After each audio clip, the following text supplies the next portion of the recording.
hard to capture, extravagant, resurrect the track and it's militant, and I react like a convict and start killing. It's manifested, the gods work like appliances, dealing in my psyche.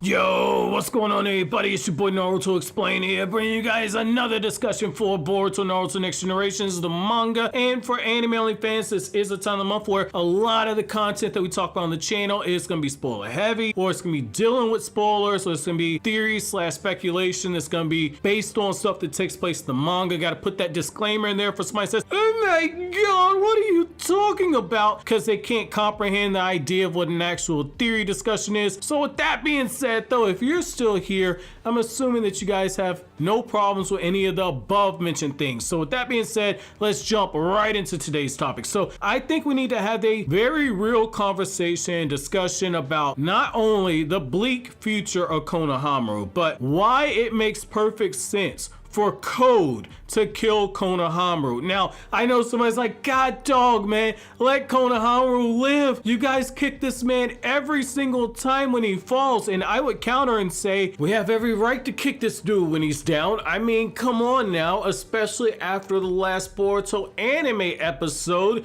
I don't see how anybody's defending this dude. Car been rolling up Konohamaru like somebody rolled up some Swisher Sweets and just passing them things around. Everybody took a hit off that Konohamaru back, man. It's only a matter of time before somebody actually dusts this fool. And given the fact that Code is still available, I think it's time for Code to go ahead and take that last hit off that Konohamaru pack. I mean, it's so sad to see what Konohamaru has devolved over into. The man had 15 years to actually train and become a badass by the events of Boruto the movie. Let that sink in. 15 years to actually train and level up, and my dude is getting folded. Now I get it, the car members are extremely powerful, but even when it comes to fighting against people like Jugo, the man was able to last for a few seconds. Yes, he knocked Jugo clean across the battlefield at that point, but the man was immediately folded up for a couple days after the fact. The man's biggest shining moment comes from the anime opening where he's fighting against some unknown villains in the anime opening. We had such high expectations for the character of Konohamaru. Hiruzen's in the grave, rolling in the grave right now. He's been such an utter disappointment that killing him off might actually be better character development for the character right now.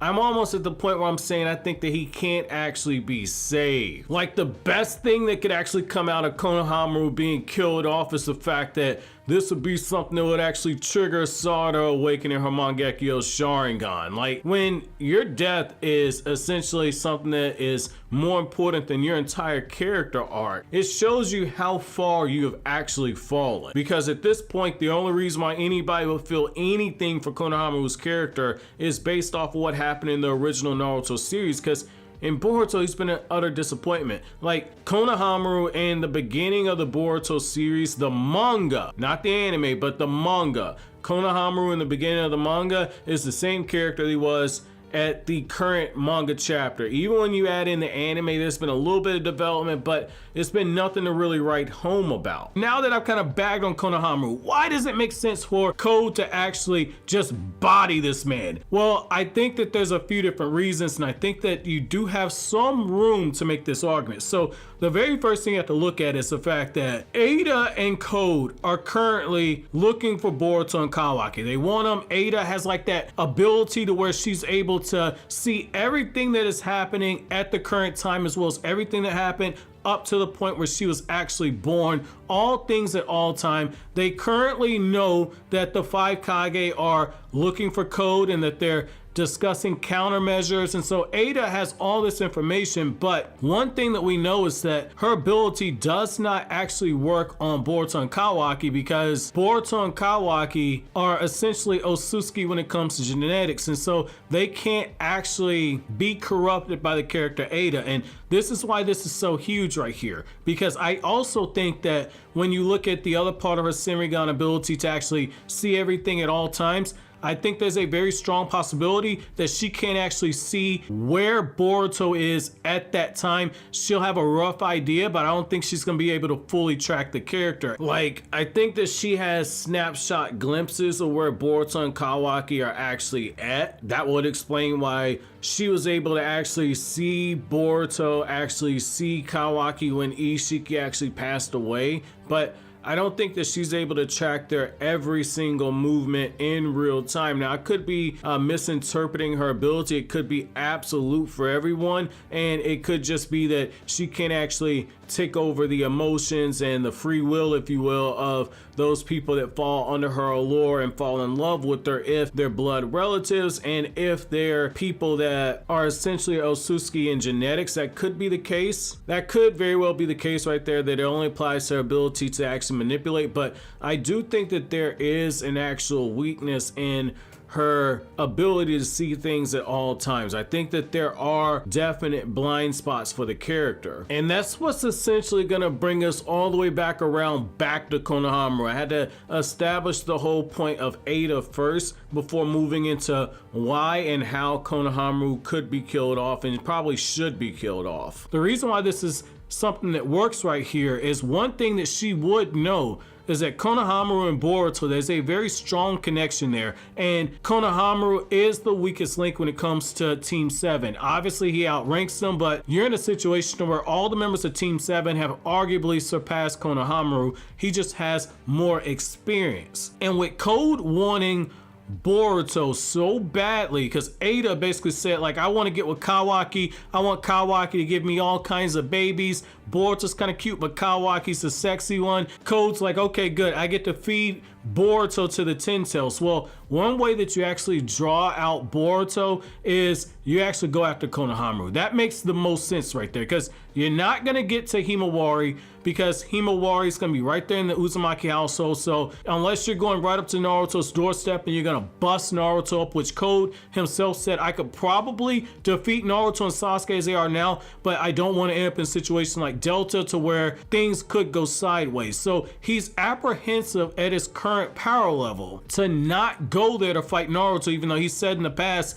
he wants to smoke with Naruto, but right now he doesn't want to take that chance. Very smart reason. Now, the other reason why that's kind of huge is you have the opportunity with Konohamaru, because Konohamaru is one of those ninja to where he's able to go out on missions by himself. He goes on missions as part of a two-man team. He has a little bit more wiggle room, and we know based on author comments that Kodachi made when Kodachi would write his blurbs at the end of the Boruto manga, as well as in V-Jump and Weekly Shonen Jump magazine, respectively. One thing that we do know is that Konohamaru had those special missions that he would go on separate to Team 7. Team 7 right now is essentially disbanded, which means that Konohamaru is having to go on those missions on top of overseeing some of Team 7's training. Well, Naruto's there, Kawaki's his student, they're going over basics of chakra control and etc. So Konohamaru doesn't actually have to be there. There's nothing that Naruto can't handle with a shadow clone, or because it's Kawaki, Naruto's right there in the actual flesh. And so Konohamaru will be out, which means that Konohamaru will be vulnerable. And I think that that is a good way to actually draw the character of Boruto out in a way. And I think that the way that you actually get this done is you use Konohamaru and you give him everything that fans want to see. Fans want to see Konohamaru get a very serious fight. Well, now he's in a situation where he's going to be fighting somebody very powerful in the character Code, but he's hopelessly outmatched. And it's because he's hopelessly outmatched that all of his best jutsu ain't gonna work, but you get to see this man start throwing out his jutsu, and that slow realization, just as it was when Jiraiya was going up against Pain.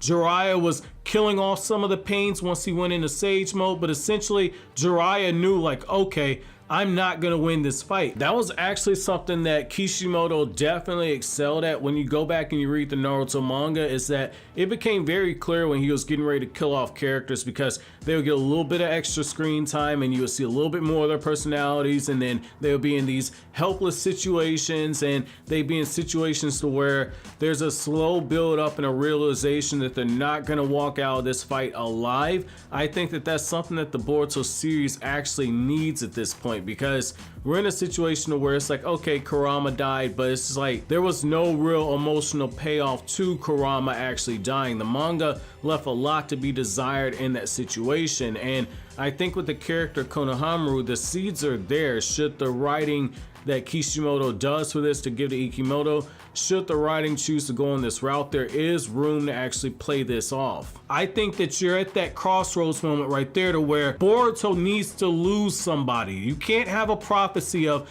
those eyes of yours are gonna take everything away from you. You're in a situation now to where Boruto needs to start losing stuff. And the way that you do that is you get rid of the person that Boruto refers to as Big Brother. You use that as a way to actually send the message. And Boruto is the type of character, he's not going to allow somebody to die for him. That's not going to happen because Boruto is somebody that is being hunted. This quote unquote hunt for Boruto, there needs to be actual stakes in this to where Boruto is actually seeing that there is a repercussion for Boruto essentially staying in hiding. There needs to be something that actually pushes the character internally, and there needs to be that external threat that is conflicting with his own internal conflict. I don't think that this is a situation where it's like, oh man, well, we can just have Boruto learn chakra control under Naruto under all safety and Code won't ever dare try to attack Konoha. You need to have something done in a very cerebral manner.